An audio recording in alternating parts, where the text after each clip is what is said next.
What's up, 49er fans? My name is JT Magnum. Welcome back to Niner News.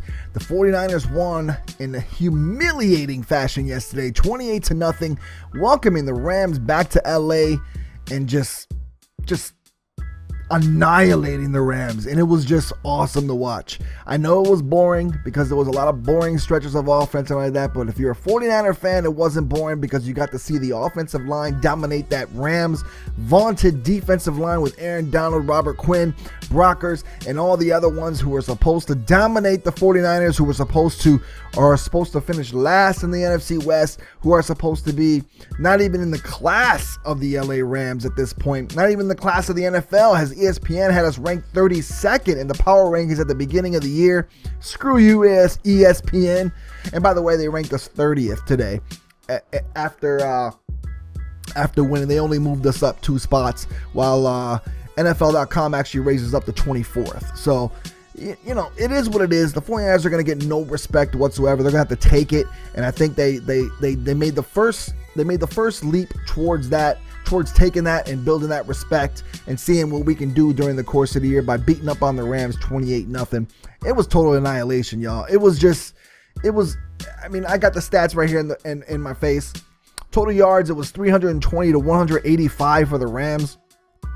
Time of possession, 32 minutes and 10 seconds to 27:50. When don't forget, we're Chip Kelly ball, so we never dominate time of possession because it's Chip Kelly ball. It's always fast, and you know the other teams, you know, the defense is going to be on the field long and this and that. But yet we dominated time of possession. Why? Because we were running it down their throats all game long. Heavy doses of Carlos Hyde and Sean Drawn and Blaine Gabbert was actually running. The Rams had a couple turnovers, 2 interceptions, one by Ray Armstrong and one off a tip pass from that Navarro Bowman intercepted. Constant pressure all day long from the 49er defensive front. They were in Case Keenum's face almost the whole game. Ronald Blair, Quentin Dial, Mike Purcell, blitzing Eric Reed. It was just one after the other. The 49ers were blitzing. This is the kind of defense that I wanted to see for years. For years I've been saying blitz, blitz, blitz. You got the players, you got the linebackers, blitz, do something. And this 49er team is the first time I've seen so many blitzes on third, second, third downs, even first down sometimes. Sometimes all 3 downs, they were just going after the quarterback. They didn't even care. They were just coming, just to stop Gurley, stop the quarterback, stop anything in their way. And not only were they blitzing, but after the blitzes, if the quarterback did get rid of it, the corners were breaking on the balls, the linebackers were breaking on the balls, everybody's flying towards the ball. That's the kind of defense you want to see from your team. That's the kind of defense you want to see. You want to see aggressiveness. You want to see, you know, being able to just take care of it on third down, and that's what they did. They only allowed the Rams 10 first downs. I think 3 or 4 of them came at the end of the game when they were just basically playing prevent, didn't even have the starters in, the 49ers. 49ers had 28 first downs in the whole game. It was just utter dominance. Utter dominance. The 49ers were on full display. That offensive line dominated the LA Rams. A lot of people were saying how bad the offensive line is for San Francisco because they don't even know who our offensive line is. They were thinking back last year when we had Marcus Martin at center, Jordan Devey, and we had Eric Pierce on their right side. It was the worst. It was probably the worst offensive line ever in the history of the 49ers. It was so horrible. I said it from the beginning. Jordan Devey and Eric Pierce make every defensive end in the NFL, or to be a 4th-string defensive end, look like he's freaking Reggie White. And this year, it is not the same. Trent Brown is man that right side, and you can't get around the dude. The dude has just he's a blocking machine. And Andrew Tiller filled in perfectly for Anthony Davis, who I don't know what's going on with him. Well, that's a topic for another show, another time. We don't know what the deal is with. I can't figure out the deal is with Anthony Davis, but as comical as it is, Andrew Tiller played very well, blocking Aaron Donald. It was a thing of beauty to watch the 49ers run the ball. It was a thing of beauty to watch them pass protect. No sacks allowed. No sacks. If you remember last year, the Rams were after the quarterback like every snap. It just seemed like the Rams were in the backfield. And whether it was disrupting a run or whether it was just getting and sacking Blaine Gabbert or Colin Kaepernick in the first game they played last year, it was just insane how every snap they were in there. This year, I don't even remember a hurry. I don't even remember any kind of pass rush whatsoever. It was just utter dominance by the offensive line. So if you're a 49er fan, you got to be happy about that going forward. At least it's some momentum building for when we go to Carolina and see how we can do against an actual serious offense. Because Carolina is no joke. Their offense can move the ball. You saw them move the ball last week against Denver. They just couldn't punch it in.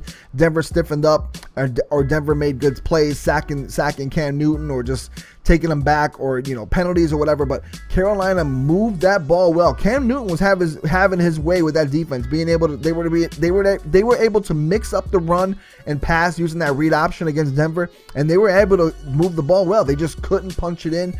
They just had problems when it came towards the red zone, or they just just couldn't score.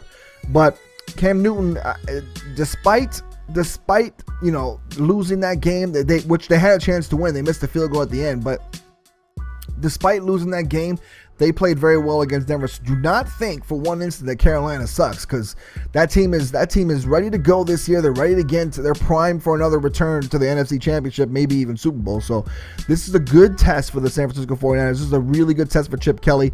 Remember, the last time I like to look at things in the way with Chip Kelly, how he coached with the Eagles, and I like to think of it as the 49ers have a little bit more talent than those Eagles had, but Chip Kelly in his game last year against the Panthers, they lost 27-16, but they were actually close. It was closer than what it seems like, and the Eagles should have had a lot more opportunities because they had 3 interceptions of Cam Newton, and on top of that, they just couldn't do anything when they got those interceptions. They had like 6 points off 3 interceptions. I looked it up. The year before, they beat the Panthers 45-21. So I like the 49ers' chances because of Chip Kelly. It's a different regime. You got to think of it now as a different offense, a different thing. And maybe Carolina has a rough time with this kind of offense. Maybe it's going to be a little bit rougher for them to stop it, especially with rookie corners in the backfield. So we'll see what happens. But I want to talk about the offense again real quick. Blaine Gabbert, he was okay. He wasn't great. He was a game manager, and that's okay. It's okay, guys. It's the first game of the season. He was throwing some passes a little low. I thought Torrey Smith, a couple of those screen passes that were low, I thought he should have came to the ball. I don't know if it's me, but when you're a receiver, whether in your peewee football, all the way up to high school, all the way up to college, you're taught to come to the ball. And he didn't do that. And I hope that that's something they correct in practice, because if you play a team like Seattle, play a team like Arizona, or you play any team that blitzes or any team that jumps routes, you never know if you throw a screen pass like that, they jump it, and he's just going to stand there and wait for the ball. You can't stand there and wait for the ball. You got to come to the ball. And I hope that's something they correct, because I didn't feel that was Blaine Garrett's fault. I felt that was more like both, but I felt like it was more Torrey Smith's fault, because he should have came to the ball and then made his moves and did whatever he's going to do, but he didn't do that. He just waited for the ball, because I guess he just wanted to turn around and wait for his blocks. But you got to catch the ball first before you run, and if the ball's hitting you in the feet, then you're not doing your job. So that's just my opinion. I don't know what you guys think. You can let me know in the comment section, but I just think that Torrey Smith should have just ran towards the ball and caught it and try to run, try to get some yards. I don't know. But Blaine Gabbert played okay. Like I said, he started to get a little better in the second half at the end, but it was a struggle to watch him. At one point, he was just off. It was horrible. A lot of people were screaming for Kaepernick, but like I said, I don't think Kaepernick's ready yet. I don't think he's accustomed to the offense yet. Right now, it's better to have Blaine Gabbert in there for now. I don't know who's going to end up starting later or what's going to happen, but all I know is that we won, and I don't care. I don't care who's in there playing, as long as they don't turn the ball over, as long as they don't lose the game for us, and as long as they keep us in the game and we're able to win big or even by 2, 3, 4, 5 points. I don't care. As long as we win, that's all that makes me happy, and we won yesterday, so that makes me happy. The wide receivers played okay. Jeremy Carroll, I thought, had an outstanding game.